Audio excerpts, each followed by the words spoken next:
I felt that it was people in the ring that deserved all the things.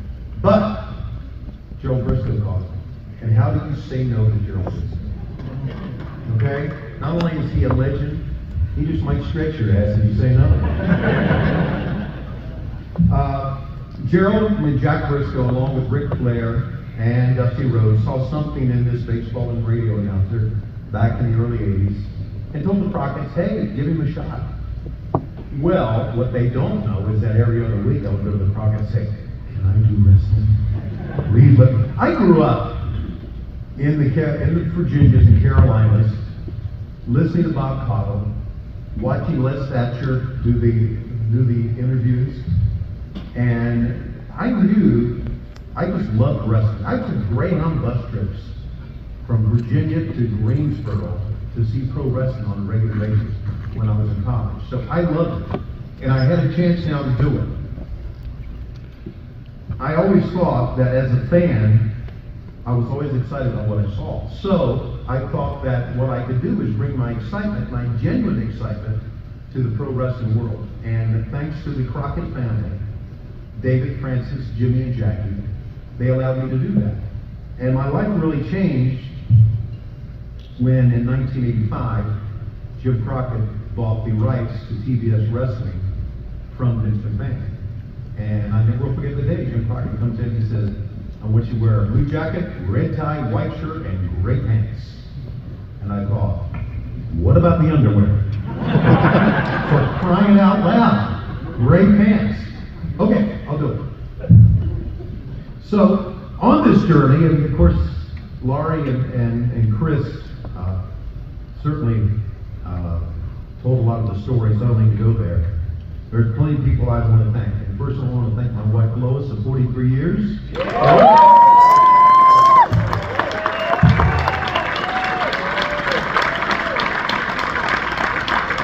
If you've ever listened to our podcast, you know that she's the woman in the background that will say to me and Conrad, you guys are sick!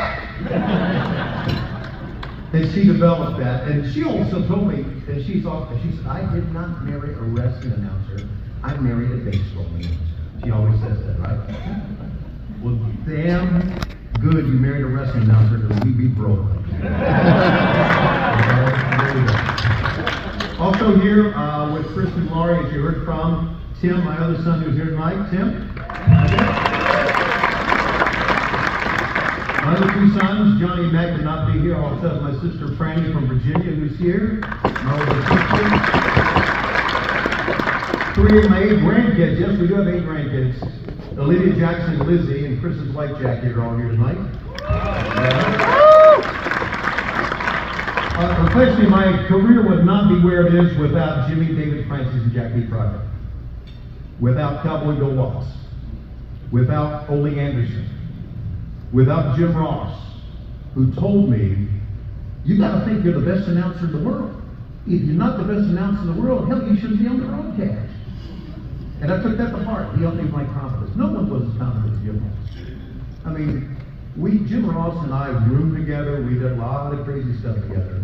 And he'll forever be my mentor as far as broadcasting is concerned in pro wrestling. Also want to thank Eric Bischoff for the time at WCW. Gordon Soley, I had a chance to work with Gordon on Worldwide Wrestling. How great is this? I've had a chance to work with Gordon Soley, Jim Ross, Conrad Thompson, everybody who came before me for this award. That is great. I've had a wonderful career. Mike Tenay, Bobby the Brain Heenan, Jesse the Body Ventura, Dutch Mantell, Kelly Sullivan, Lee Marshall, Mark Madden, Scott Hudson, and Larry Zbyszko. Now you're right. He never took a bump in his life. Arn Anderson was his tag team partner, the Enforcers. Remember what you called him, Arn?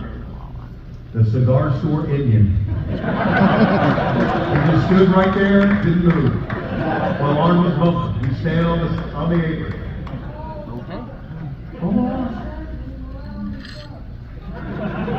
They need it. Yes, when they chant Larry sucks. You're exactly right. A story about Larry Zbyszko. Larry would drive us crazy before Thunder with all these stupid shirts he had, right? I would wear a tie and he'd wear all these flowery shirts, even had a Three Stooges shirt. And Larry would go, hey, come here, Tony, I want to ask you something. What do you think about this shirt? Is it okay? What do you, homeowner said, is this shirt okay? And he'd do this all freaking day. And I would go get Larry straight. So he drove us crazy every Thunder about his damn shirts. So we start Thunder, and Kevin Nash and Scott Howell, thank you, Tim. Scott Hall. The outsiders come out, and they walk out, they say, hey, Count Schiavone, how you doing? Hey, Libby Legend, Larry Zabisco, where'd you get that shirt? And did they get a bowl of soup with it? So when they sat down, I burst out laughing. I was giving them myself. I'm on the air. Hell, I don't give a shit. This is funny. And I start laughing, and after the show was over, Eric Bischoff said, don't you ever laugh on TV again like that. I said, did you just hear what they said to Larry Zabisco? Have you been in the locker room with him in his thousands of shirts that he wants to try on for you? Oh, crying out loud, Larry Zabisco, huh? Whew. Thank God he's not here tonight, because he'd still be talking. I'd like to thank my broadcast colleagues in AEW, Excalibur, Thesz, the great Nigel McGuinness, Justin Roberts, Bobby Cruz, Renee Paquette, the best interview I've ever seen in my life, Alex Narvez, and Lexi Nair. Also, thanks to my very good friend in pro wrestling who I love dearly, Arn Anderson.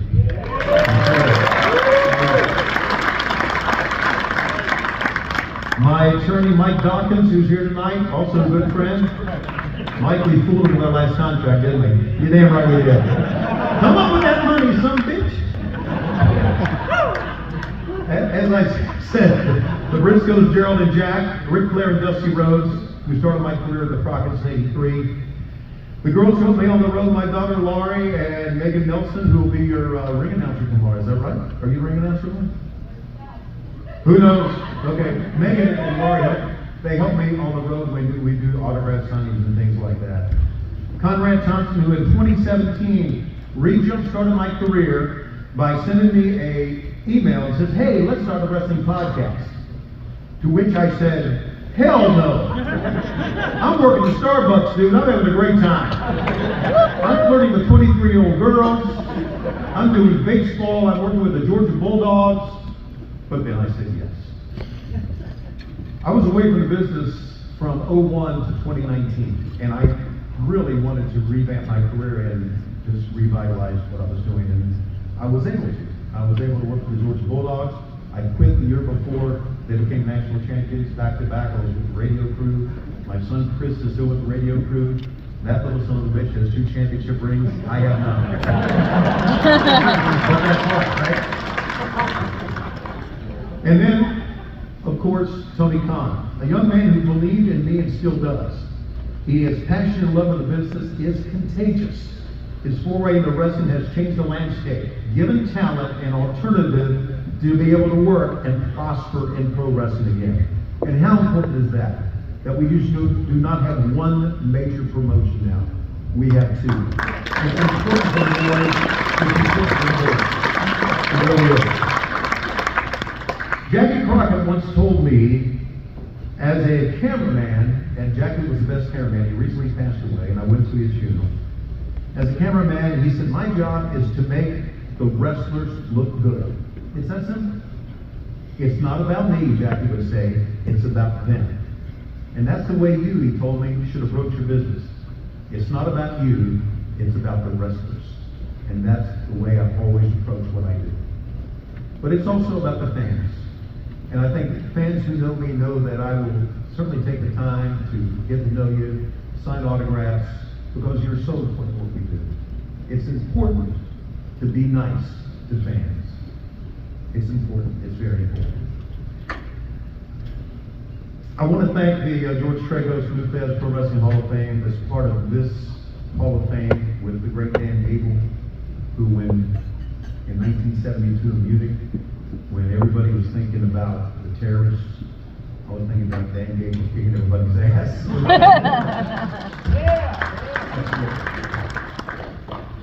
I also like to say that I have seen Ric Flair's penis.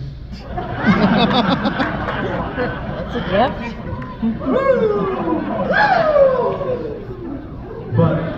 Who in wrestling hasn't? It's a rite of passage. And I've been able to work with Ric Flair now, recently, and I know, besides being bipolar and not being able to tell the truth, he's also now senile. Oh, that makes me sad. It's a lot of fun. It's a lot of fun. Thank you so much. I have one more story, because I saw Baron von Raschke there, and we used to, Baron, if you remember, we used to do all the interviews back in the Crockett's garage back there, right? So I was doing an interview, a 6-man tag, and this was like the third day in, and it was the Raging Bull Manny Fernandez, and it was Jimmy the Boogie Woogie Van Valiant, who I think is still on, okay? And they said, let's bring in our third partner, Baron von Raschke. Now, okay, I grew up watching Baron and Greg Valentine, who's NWA World Tag Team Champions in the Carolinas. So man, I was thrilled. First time, here he comes, Baron von Raschke. He comes in, does his growl and everything. Rah, rah, rah, rah. 3, 2, 1, clear. He turns to me and he goes, Jim Raschke, nice to meet you. I went, holy shit! My God! And I knew that day my life was complete. Thank you, Jim. You're the man, buddy. Thank you very much. Long live pro wrestling.